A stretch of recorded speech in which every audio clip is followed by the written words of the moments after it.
American sweetheart Whitney Houston will forever be an exceptional singer, and history will always remember her as one of the strongest women that lived. But Whitney had quite a sad life that could put anyone to tears. I bet you're wondering, how sad was her life? How did Whitney live? What exactly killed her? Was she simply overwhelmed by the controlling demands of her formidable mother, Cissy Houston? Did the aftermath of her toxic and codependent marriage to Bobby Brown send her spiraling? Or was it the dissolution of her decades-old lesbian relationship with her assistant Robyn Crawford? We'll give you answers to all of these soon. Hello everyone, and welcome to True Celebrity Stories. Today we're going to show you what really happened to Whitney Houston. But before we get started, kindly give this video a thumbs up, comment and share. Don't forget to subscribe and turn on post notifications for this channel so you'll never miss out on any updates. Who was Whitney Houston? Whitney Houston released her debut album at age 22 and scored 3 #1 singles. Whitney delivered 4 more #1s that earned her a Grammy Award, with later albums including I'm Your Baby Tonight and My Love Is Your Love, as well as soundtracks to The Bodyguard and Waiting to Exhale. With her marriage to singer Bobby Brown in 1992 and ensuing drug use, Houston's career got off track. She eventually made a comeback with 2009's I Look to You and also co-starred in the musical film Sparkle. Sadly, Houston died from accidental drowning in a hotel on February 11, 2012. Whitney's early years. Born on August 9, 1963 in Newark, New Jersey, Houston almost seemed destined from birth to become a singer. Her mother and cousin were both legendary figures in American gospel, soul and pop music. Cissy Houston, Whitney's mother, was the choir minister at New Hope Baptist Church, and it was there that a young Houston got her start. By the time she turned 15, Whitney was performing often with her mother and trying to get a record deal of her own.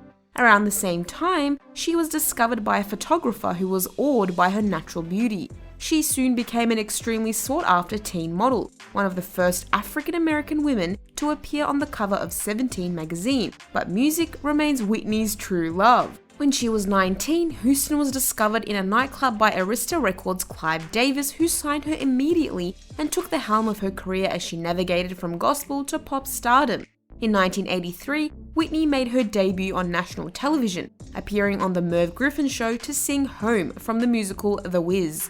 She and Davis spent the next 2 years working on her debut album, finding the best producers and songwriters available to showcase her amazing vocal talent. Whitney's albums and songs. In 1985, the singer released her debut album Whitney Houston and almost immediately became a smash pop sensation. Over the next year, her hit singles Saving All My Love for You and How Will I Know helped the album reach the top of the charts, where it stayed for 14 non-consecutive weeks. Whitney won a Grammy Award in 1986 for Saving All My Love for You. Whitney followed the monumental success of her first album with a second release, Whitney, in 1987. That record too went platinum many times over and won a Grammy Award for the single I Wanna Dance With Somebody Who Loves Me, with a successful world tour following. By 1992, Whitney was on the top of the world in the music scene, but her life was about to get complicated very quickly. That year, July 18, she married the R&B singer Bobby Brown, formerly of New Edition, after Whitney continued to progress in her career. Her smash single from The Bodyguard, a cover of Dolly Parton's I Will Always Love You from 1974, proved to be Whitney's biggest hit ever, spending a record-breaking 14 weeks atop the US charts. The soundtrack album went on to win Whitney 3 Grammys, including Album of the Year and Record of the Year.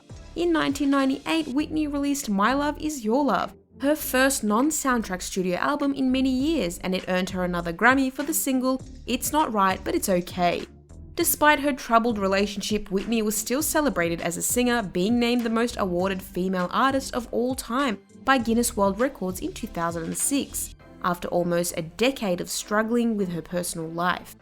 Whitney seemed to be pulling herself together. She released a new album, I Look to You, in 2009. Whitney Houston's relationship and marriage. During an interview with US Weekly magazine, Bobby Brown claimed that Whitney was bisexual and that she once had an affair with Tupac Shakur. He went on to say that Whitney kept her relationship with Robyn Crawford hidden because of Cissy.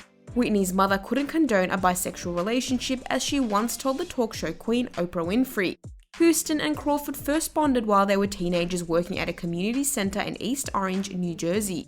When Whitney's modeling career began to take off, she'd face bullying in school, and Crawford, who was originally a friend of Whitney's older brothers, would frequently come to her rescue. When Whitney moved out of her family home, she shared her first apartment with Crawford. "I don't think she was gay, I think she was bisexual," Whitney's makeup artist and Ellen Lover said in Can I Be Me. Crawford provided a safe place for her in what Whitney found safety and solace. Whitney got married to Brown in 1992. The marriage went from a show of grace to grass as the pair couldn't help one another. In the late 1990s and early 2000s, Whitney's increasingly rocky marriage struggles with drugs and health problems threatened to derail her career. Several concert cancellations and a notorious TV interview with Sawyer in 2002, in which Whitney appeared far too thin and in poor health, led many to speculate that she was on the verge of a breakdown.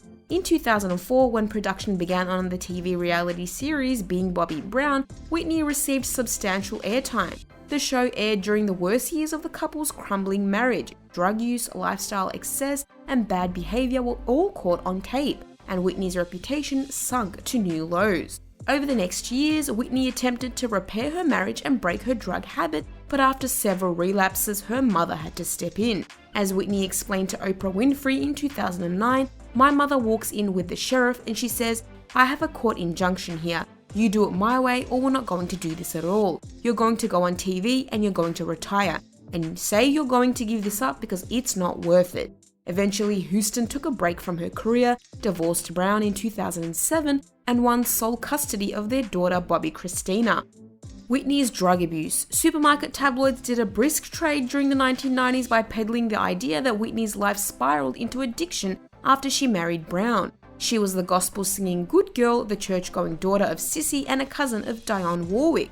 He was a bad boy who, aged 20 when they first met, had already been shot and stabbed in the shoulder. Their tumultuous marriage, characterized by drug use, infidelity, and a costly entourage, was seldom out of the headline. But contrary to popular belief, Brown did not introduce his troubled wife to cocaine. In fact, Whitney first dabbled with drugs with her brothers Michael and Gary as a teenager. By the end of the millennium, Houston found herself at the center of a perfect storm of ongoing racial friction, marital troubles, and drug abuse. Friends unable to watch Houston's decline began to drift away. Her father, John, died in 2003, but not before his management company, John Houston Entertainment LLC, filed a $100 million lawsuit against his own daughter. Months before his death, he made a public appeal on the syndicated show, Celebrity Justice, "You get your act together, honey, and you pay me the money that you owe me."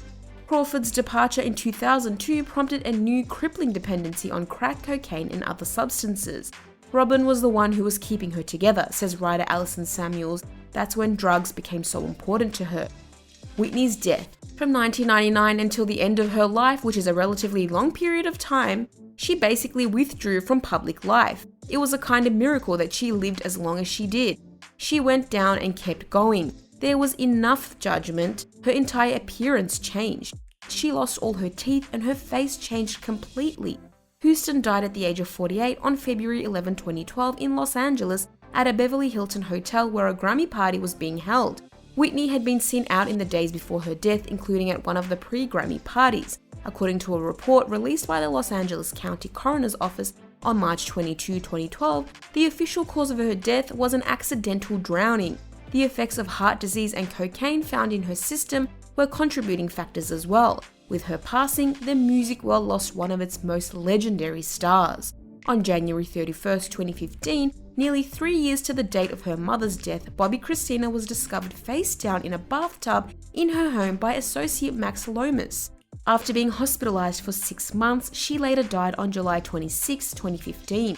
That's a wrap for today's video, guys. Now you know what really happened to Whitney Houston. Before you leave, don't forget to hit the like button, subscribe to this channel, and turn on post notifications. We have loads of fascinating content for you.